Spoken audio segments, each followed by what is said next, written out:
স্বর্ণ আছে 6 ভরি, টাকা আছে 50,000, আমার কি জাকাত হবে? বলে কত টাকা হবে?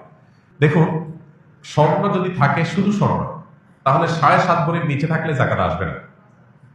আর যদি স্বর্ণের সাথে টাকা বা রূপা থাকে, তাহলে সেক্ষেত্রে উভয়টা ভ্যালু বা মূল্য যোগ করে তার যোগফল যদি 52.5 ভরি রূপা মূল্যকে টাচ করে, তাহলে জাকাত আসবে। ব্যাপারটা হলো এরকম, শুধু স্বর্ণ থাকলে তখন 7.5 ভরির নিচে সেটা জাকাতে বল হবে না, কিন্তু স্বর্ণের সাথে যখন টাকা যুক্ত হবে তখন ওটার ভ্যালুটা অ্যাড হবে। ধরা যাক আপনার কাছে স্বর্ণ আছে 6 ভরি, তাহলে 6 ভরি স্বর্ণের এখন বাজার দর আনুমানিক কত টাকা হতে পারে? 6 ভরির দাম কেমন? 9 লাখ। এত টাকা? 1.5 লাখ টাকা বলি।